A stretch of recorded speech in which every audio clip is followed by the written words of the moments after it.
Dear students, a very good morning to all of you. Before we start our lesson of the day, I would like you to listen to what Yash tells Vrinda. My sister won a scholar gown. She's preparing for IIT. Now tell me, how shall Vrinda report it to the class? Very good. Yash said that his sister had won a scholar gown. He said that she was preparing for IIT. Fantastic. Dear students, in everyday life, we report the words, statements, questions, and even exclamations to others, but we don't reproduce the same as uttered by the speakers. We do so in plays and in quotations. So when you record the exact words of a speaker, it's called direct speech, and it must be enclosed by inverted commas. However, when the dialogue is reported indirectly, speaker's exact words are not given, but the meaning is retained. Here, we don't use inverted commas. So students, by now you must have guessed the topic of the day. Yes, you're right. It's reported speech. It is called narration or direct and indirect speech also. There are four essential steps that need our attention while reporting a direct speech. First, reporting statements. Second, reporting imperative sentences. Next, reporting interrogative sentences. And last, reporting exclamations. In this audio clip, we shall focus on statements and imperatives. Reported speech most commonly occurs after a reporting verb in the past tense, and there are certain changes that follow. Number 1. First and second person pronouns and possessive adjectives normally change to the third person except when the speaker is reporting his own words. For example, Amishi said, "He is my brother." Changes to Amishi said that he was her brother. But I am ill, I said. Changes to I said that I was ill. Number 2. Words and expressions showing nearness in time and place in the direct speech change into words and expressions showing distance, such as now changes into then. For example, Bless said, "My sister is coming today." Changes into Bless said that her sister was coming that day. But if speech is made and reported on the same day, these changes are not necessary. For example, at breakfast this morning, he said, "I'll be very busy today." Changes into he said that he would be very busy today. A word of caution here. The tense in the reported speech is changed only when the reporting verb is in past tense. Whichever tense of a verb is used in direct speech, it must be changed into the corresponding past tense while reporting. In short, first form of the verb changes into the second, and the second changes into the third form with had as the helping verb.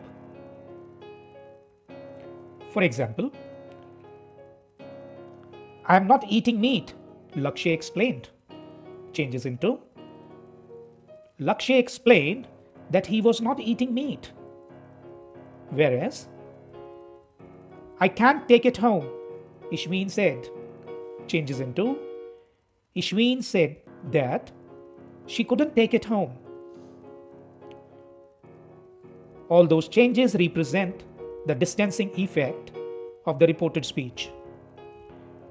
Common sense, together with the time aspect from the speaker's point of view, is more important than the rules when making the usual changes. There are some exceptions too, such as the tense of the verb doesn't change even if the reporting verb is in past tense for the following cases. Number 1, universal or scientific truths. For example, Bhumika said, water boils at 100 degrees Celsius.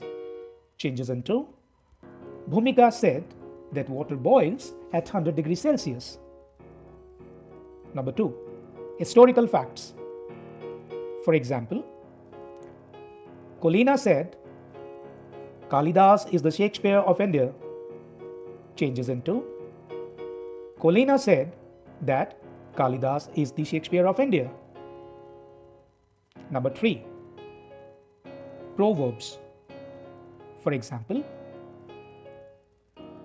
Anurag said, where there is a will, there is a way. Changes into Anurag said that where there is a will, there is a way. Number 4, habitual facts.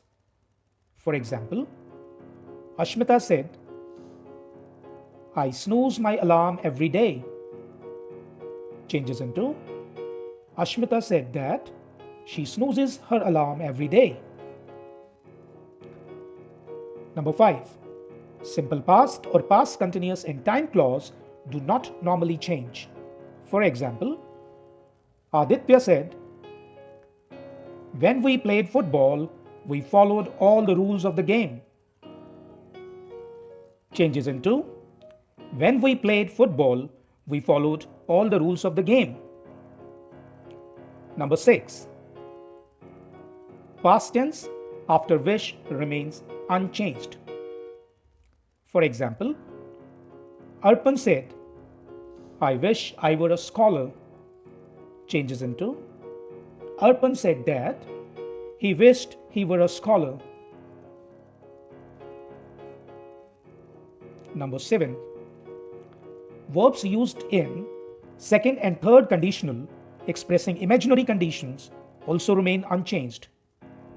For example, Anushka said, if I were a billionaire, I would donate all my wealth for fighting coronavirus. Changes into Anushka said that if she were a billionaire, would donate all her wealth for fighting coronavirus. Number 8, words or expressions like okay, well, please, etc. used to introduce a sentence are dropped. Now a word on say and tell. If you say who you are talking to, use tell. For example, Ananya told me that you were ill. Otherwise, use say. For example, Ananya said that you were ill. We use the infinitive to with base form of the verb with tell and ask in imperative sentences. The sentences that give advice, order, request, or suggestion. Here to is used instead of that as a connector. We may use the words such as ordered, begged, pleaded, implored, advised, forbade, etc. instead of ask, said, tell, as per the tone of the sentence. For example, the teacher said to the students, don't run. Changes into the teacher asked the students not to run, or the teacher forbade the students to run. Let's take some more examples. Prakshay said to me, please shut the window.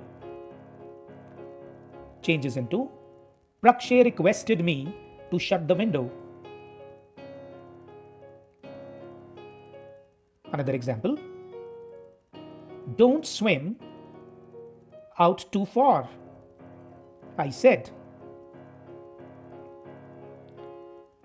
Changes into I warned them not to swim out too far.